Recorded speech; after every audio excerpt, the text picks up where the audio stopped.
Have you got any team news? Anyone maybe back in the lineup or any niggles? Well, obviously last week Duffs came off injured, so that doesn't look positive at the moment. We've had a bit of a quirky week as far as injuries and illnesses. There's been 2 or 3 that have been ill and missed the odd day or there's training. Obviously it happened to Ross last week, and we've had 1 or 2 niggles as far as they've had to miss a day's training, and we've just got to try and do what we can to get them on the pitch tomorrow. So there'll be a couple of little fitness tests maybe in the morning to decide for sure what team we've got, and also I think with the 2 games, 1 or 2 of the players now with injuries they're carrying, they're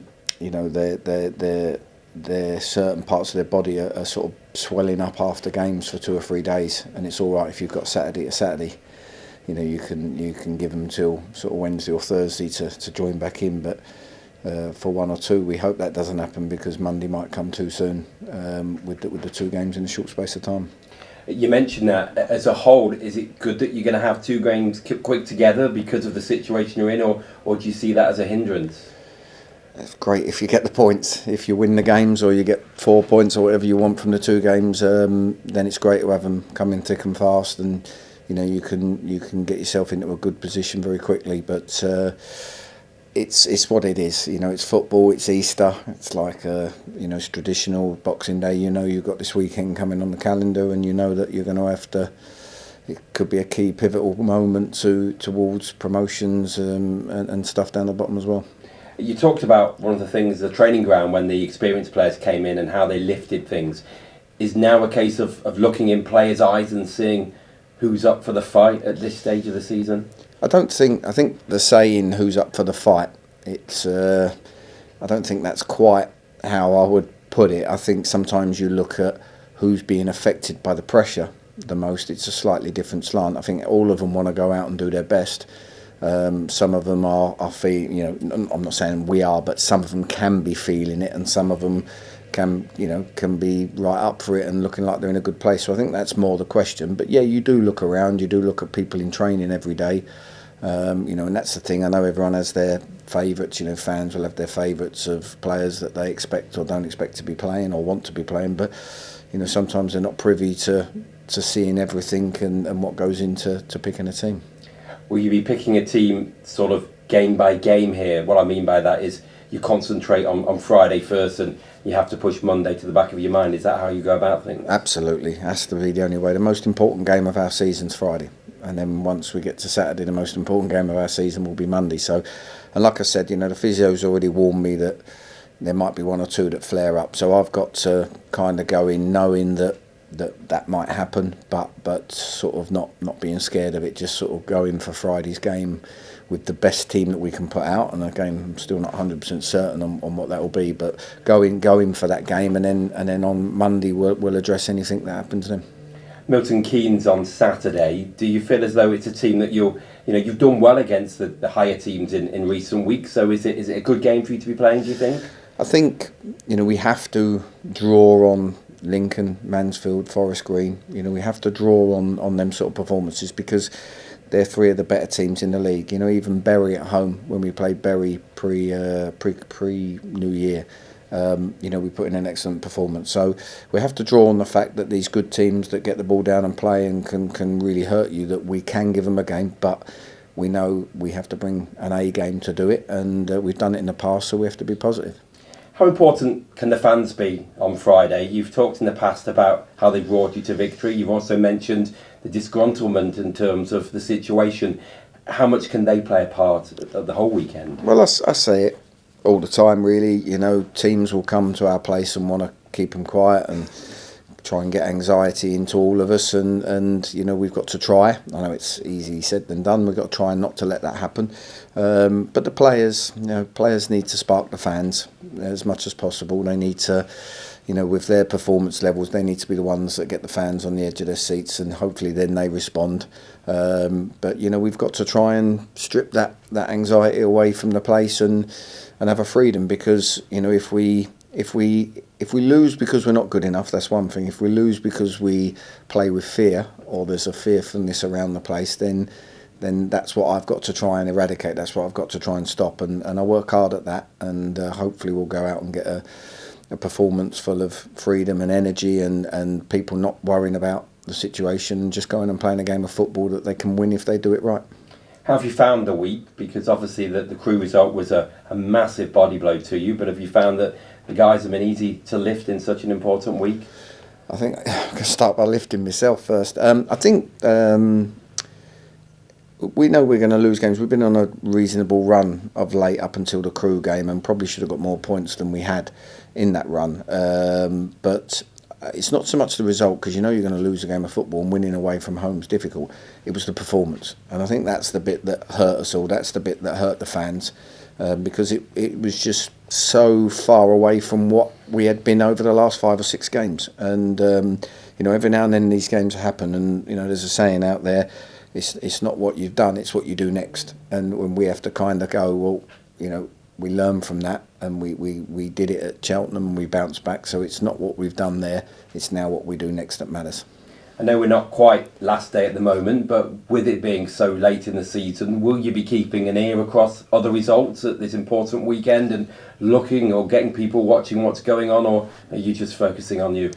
It's hard enough trying to see what's going on the pitch in your own team and your own game. So no, I'll focus on us, and then after the game, regardless of the result, then you know, obviously people will come and tell you. I don't even look, to be honest with you, straight away. I've got enough to think about with addressing the players, addressing the press, and you know, it doesn't enter my mind. But like I say, we've got to get some positive results. How many, we don't know, but we have to put some points on the board in the next 4 games. We know that, and I'm not saying anything to put any extra pressure on. We know that's the case, and you know, we've got to rise to that occasion.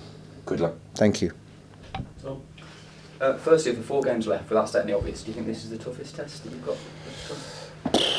Our games just surprise you at any level. You know, sometimes, obviously, they're on form. They're the best team that we're going to play, but it's so hard to know. You know, I knew before the Crewe game last week how tough that was going to be, and I knew that if we got it wrong without the ball, that's how the game would be, which is why I worked hard to stop that happening, and it kind of backfired a bit. So you know, I'm well aware of team strengths and weaknesses. I do my homework, and I watch loads of footage and stuff, and Paul's done a great job there, and like you say, they're under pressure. They're trying to get that top 3, but that's a nicer pressure. I've been there, and like I say, I don't know which is going to be the hardest of these games, but I think if we can get a positive weekend, it can obviously give us a fantastic chance.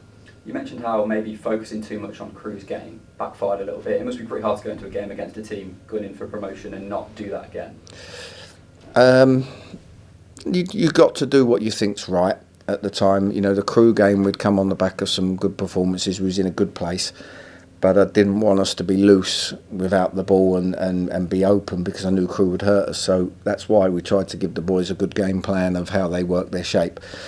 Milton Keynes are slightly different. They've played several formations. They've played 3 at the back, 4 at the back, and so on and so forth. So, you know, there's no easy way to predict what lineup they'll play, what they're going to do. So it's slightly easier to sort of come away and go, okay, well, we got so many of our basic things wrong in our performance, both with and without the ball last week. Let's focus on us again and try and get them elements right and get back to the team that, you know, it's not something where you look and go, oh, where do you go with this? For 5 games prior, we were very good, and our performances were very good, and then we've had a really bad day at the office. So it's you know, it's not something that I believe we have to go and do major surgery with. Obviously, with your background, is there any bad blood between you and MK Dons at all? No, of course I've got an allegiance to Wimbledon, but you know, now this is a totally different situation. I want to win the game for Notts County, and they want to win the game to try and get promotion. So Duffy, was that groin in the end? Yeah, Duffy's groin, yeah. Okay. And is Fitzsimmons back training now? That one's a touch and go one. We've got to speak with the physios on that. So he's back, but he wasn't back earlier in the week. He's only just sort of come back and been put through his paces. So we'll have to assess whether you know, he's fit enough to be part.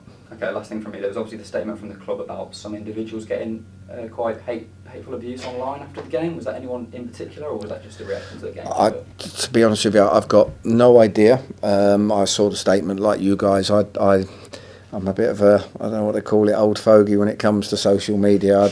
For a number of reasons which you'd understand, I don't do any social media because I'm well aware of how it all works. So I did have a something that sums up, football. I do believe that it's not football only; it's society. I do believe that the sites need to do more. The apps need to do more as far as regulating it, because it's all too easy to sit behind a phone and say things that you probably wouldn't normally say to a face or in front of that person. And other people, a lot of people are reading it and being influenced by it, so it's becoming the norm, and that's got to change. I had an incident which probably sums it up when I was at Wimbledon where, again, I don't really read it, but I was getting stick from one particular person who then decided to put a very rude comment to my daughter, who was 16 at the time, on Twitter, and she showed it to me. So I was well aware of it, didn't bother reporting it. But 2 years later, or a year later, we won the semi-final of the playoffs at Wembley, and as I was walking over to celebrate with my fans, I was being hugged by a crying young fan who was telling me he loved me, and it was the same person that had abused both me and my daughter online. So I think that kind of sums it up. People ask me why I didn't give them a dig, but as a manager you can't, you have to, but that sums it up for me, and that's the position we're in. We're there to be shot at, same with politicians and celebrities and whatnot, and unfortunately it's something probably does need to be done in the future, but for now, we need to try and come together. The players need to give the fans something to be proud of, which we didn't last week, and we're going to try and respond the best way we know how. Sold out away and tomorrow, how important is it that you keep them quiet? Well, they'll only be noisy if we let them score or create loads of chances. So if we're doing our job on the pitch and we're doing it well, then our fans will be the noisy ones. And like I say, that's all we can focus on. Bro, thank you. Thank you, Colin. I just wanted to follow up on some of the stuff you talked about, pressure and all the rest of it. I didn't see the group performance, but I know someone who follows Notts week in, week out, and was talking about how his fear was that if he felt like something broke during that performance, sort of more basic almost than the performance. Have you seen any evidence of that in the week? Do you feel like you've still got the team that can perform the way it did in the weeks before? Well, there's something to be said for momentum. Sometimes momentum, when people get on that roll, they feel invincible. So there's something to be said for that. And obviously, a performance like Crewe would kind of put a juddering halt to that momentum. So, but that's one way of looking at it. The other way of looking at it is that football's a game and always will be of ups and downs. I think teams at the top have less of the downs, but they still certainly have little spells where they can't quite get the wins that they've been getting and stuff, and they have to find a way of bouncing back and going again. And that's where we are. It's it's part of character. It's like I've said before, and this isn't me saying it for me personally, I'm trying to support the group that are trying to help get us out of this situation. And when we was doing our January window, there was a lot of players wouldn't come to Notts because they didn't want a relegation on their CV, or they weren't up for the battle, or they had seen things going on at the club and wasn't sure, so there was a lot of people that didn't want to come. And the group that we've got now saw all of them situations and still said, yeah, I'll come and I'll fight and I'll give it everything. And like I say, I think we were 9 points adrift then, and we're now 2 points adrift, and still we're hurting from last week. But I want to support these boys because A, they've come, and B, they care, and C, they're having a go. They didn't do it very well last week, but they are having a go for the club, and that's why I want everyone just to try and get behind them and help them through the last 4 games, because I think it will make a huge difference. Sounds lovely. Follow up as well. Mark, have you got anything to get back? Is it, you mentioned wanting to bounce back ourselves as well, and Kidons will be looking to do the same. So what sort of game are you expecting from that? I don't think they'll change. I mean, I'm not sure shape-wise what they'll do, because they mix their shape up, and Paul's quite good at that. But I don't think they'll change the way they play. It's been a very successful thing for them over the time. They've got a good footballing team. It's part of their DNA. It's part of Paul's DNA, and whether they play 3 at the back, 4 at the back, they'll look to play out, and I think they'll just go about and say, when we do this well, that's why we're at the top of the league. And for us it's slightly different because we haven't had that feeling and won as many games as them. So we're in a slightly different mode. Our bounce back has to be a little bit more about handling where we are and going out there and performing with freedom, because I think when we've done that, you've seen some sparks and some really good performances, particularly your Lincolns, your Forest Green, your Mansfield, your Stevenage. We can do it. Is it a good time to play them, having them lost twice in a row? Yeah. Or is it like a week? You never know until 5 o'clock after the game when you don't know with injuries, you don't know what their situation is with ours. It's so hard to know if it's a good time to play teams, or you think Crewe, nothing to play for last week, and wasn't a good time. Although to be fair, anyone would have beaten us last week, but it wasn't a good time to play them. So it's hard. I just think if you get your performance levels right, then you can give anyone a game, and it comes down to the fine margins then. And last week we didn't, but for several weeks prior to that we did. So let's get back and think about the 5 or 6 weeks that we did, or the 4 or 5 weeks we did, and let's try and produce that for the last 3 weeks of the season.